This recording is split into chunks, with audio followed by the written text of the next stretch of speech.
Hello students, this is Rajendra Singh from Maharaja Agrasen School Hisar.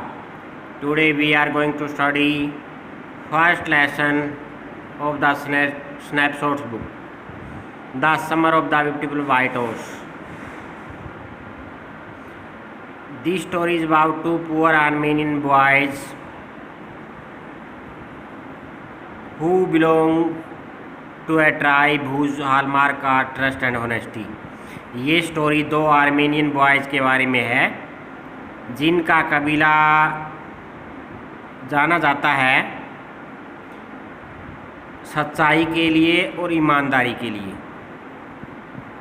तो दो अरम और मुराद जो दो लड़के उनके बारे में ये कहानी है। One day back there in the good old days when I was 9 and the world was full of every imaginable kind of magnificence and the life was still a delightful and mysterious dream।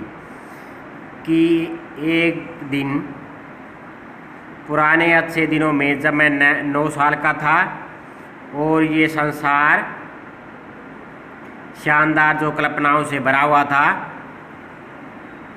Life है वो अभी भी delightful था, प्रसन्न कर देने वाला और मिस्टीरियस और रहस्यमय सपनों से भरा था। मेरा cousin Mourad who was considered crazy by everybody who knew him except me, कि जो मेरा कजिन मुराद है, ये कहानी है वो अरम है वो नरेट कर रहा है। तो मुराद के बारे में बताता कि मेरा कजिन मुराद जो आमतौर पे मतलब ज़्यादातर लोगों के द्वारा क्रेजी माना जाता था, सनकी माना जाता था। जो भी लोग उसे जानते थे वो उसे ऐसा समझते थे केवल मेरे को छोड़कर except me. Came to my house at 4 in the morning and woke me up tapping on the window my room. वो मेरे घर आया सुबह 4 बजे और विंडो पे थपथपा के उसने मेरे को जगाया। अरम ही सेड, वो कहने लगा अरम, I jumped out of the bed and looked out of the window. I could not believe what I saw. It was not morning yet, but it was summer with daybreak. Not many minutes around the corner of the world, it was light enough for me to know I was dreaming। कि मैं bed अपने बिस्तर से बाहर निकला और window से बाहर देखा। मैंने जो देखा मैं उस पर विश्वास नहीं कर सका। आराम ये बात बता रहा है अभी भी मॉर्निंग नहीं हुई थी, लेकिन ये समर का टाइम था और जैसे समर के टाइम में दिन निकलने से पहले भी थोड़ी रोशनी होती है, तो इस प्रकार की रोशनी वो थी। यानी वो कह रहा है कि इतनी पर्याप्त रोशनी थी कि मैं जान सकूं कि मैं सपन नहीं ले रहा था। My cousin was sitting on a beautiful white horse. I stuck my head out of the window and rubbed my eyes. Yes he said in Armenian, it is horse, you are not dreaming, make it quick if you want to ride। कि मेरा cousin मुराद एक सुंदर सफ़ेद घोड़े पे बैठा था। मैंने विंडो से अपना सिर बाहर निकाला और अपनी आंखें मली। हाँ, उसने आर्मेनियन भाषा में बोला, ये घोड़ा है, तुम सपन नहीं ले रहे हो, तैयार हो जाओ जल्दी से यदि तुम सवारी करना चाहते हो।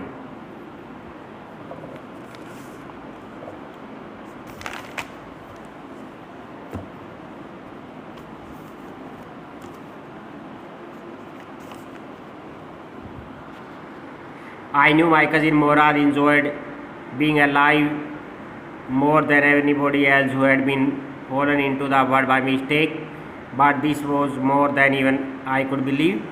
और मैं जानता था कि मेरा कजिन जो मुराद है वो ज़्यादा मतलब अपनी ज़िंदगी के आनंद लेता है किसी भी अन्य से जो इस संसार में जैसे मिस्टेक से टपक गया हो। लेकिन ये तो मैं जो विश्वास करता था उससे भी आगे की बात थी। पहली बात, my earliest memory had been memories of horse and my first longing had been belonging to ride. कि वे जो मेरी जो अर्लियर मेमोरीज थी, शुरुआत की जो यादें थी वो घोड़ों के बारे में थी और मेरी इच्छा थी उन घोड़े की सवारी करना। This was the wonderful part, ये एक अद्भुत पार्ट था। In the second place we were poor, लेकिन हम गरीब थे, दूसरी बात ये थी। This was the part that would not permit me to believe what I saw. इस प्रकार से मैंने जब घोड़े को देखा, मुराद को घोड़े पे, तो ये इस कारण से विश्वास नहीं कर सका मैं कि हम बहुत गरीब थे, तो हमारे पास घोड़ा कैसे हो सकता है। We were very poor, we had no money, हम गरीब थे, हमारे पास पैसे नहीं थे। और whole tribe was poverty stricken, और गरीबी से पीड़ित था हमारा पूरा कबीला। Every branch of the Garoghlanian family was living in the most amazing and comical poverty in the world. और जो पूरा इनका जो कबीला था, गैरोगेलियन जो फैमिली था, उसकी सभी पीढ़ियाँ काफ़ी घोर, मतलब हैरान कर देने वाली और जैसे हंसा देने वाली एक प्रकार की जो गरीबी थी उन, ऐसा गरीबी जीवन उन्होंने संसार में जिया था। Nobody could understand where we ever got money enough to keep us with food in our bellies, कि मुझे कोई भी हमारे में ये नहीं समझता था कि हमारा पेट में डालने के लिए हमें भोजन कहाँ से मिलता है। Not even the old man, घर का सबसे बूढ़े आदमी भी नहीं। Most important of all, though we were famous for our honesty, सबसे इम्पोर्टेंट बात ये थी कि यद्यपि हम अपनी ईमानदारी के लिए प्रसिद्ध थे, we had been famous for our honesty for something like 11th century, यानी 11 शताब्दियों से हमारा कबीला ईमानदारी सच्चाई के लिए यानी प्रसिद्ध था। We were proud first honest next, and हमें इस बात पे गर्व था, इसके बाद हमारी ईमानदारी की बात थी। और आफ्टर दैट, इसके बाद we believe in right and wrong, इसके बाद ये बात थी कि हम रॉन्ग राइट में विश्वास करते थे, अच्छे बुरे में। None of us would take advantage of anybody in the world, let alone steal, और कोई भी मतलब दूसरे का फ़ायदा उठाने की कोशिश नहीं कर सकता था, यानी चोरी जैसी कोई चीज़ उन कबीले के द्वारा नहीं की जा सकती थी। Consequently even though I could see the horse so magnificent, even though I could smell it so lovely, even though I could hear it breathing so exciting, I could not believe the horse had anything to do with my cousin Morad or with me or with any of other member of family. इसके परिणाम स्वरूप यद्यपि मैंने घोड़ा देखा, बहुत शानदार, मुझे उसकी स्मेल भी आई, जैसे इतना सुंदर, मैं उसको सांस लेते हुए सुन सकता था, इतनी एक्साइटिंग, इसलिए मुझे विश्वास नहीं हुआ कि I could not believe the horse had anything to do with my cousin Mourad और with me with any other member of family asleep or awake, because I knew my cousin Morad could not have bought the horse, and if he could not have bought it, it must have stolen it, and I refused to believe he had stolen it. तो यानी अरम को विश्वास नहीं हुआ उस घोड़े को देखकर कि उनके परिवार का कोई भी फैमिली मेंबर है सोते हुए जागते हुए,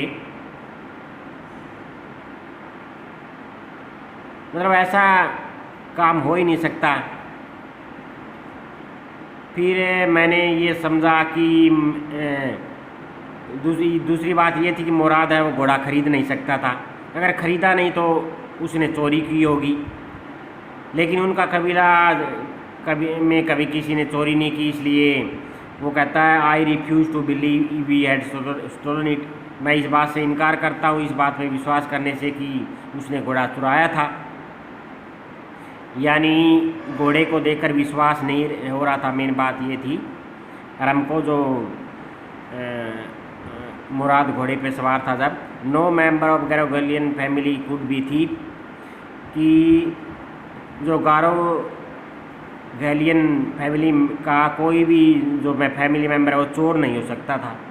आई stare first at my cousin and then at the horse. मैंने पहले अपने कजिन को देखा, फिर घोड़े को, हॉर्स को।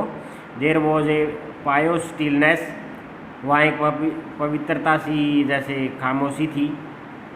And humour in each of them which on the one hand delightful me and on the other frighten me. और वहाँ एक तरफ तो मुझे प्रसन्नता हो रही थी और दूसरी तरफ मैं डर भी रहा था। Mourad, I said, where did you steal this horse. मैंने कहा, मुराद तुमने ये घोड़ा कहाँ से चुराया। तो आपको ये लेसन इस वीडियो में यहीं तक रीड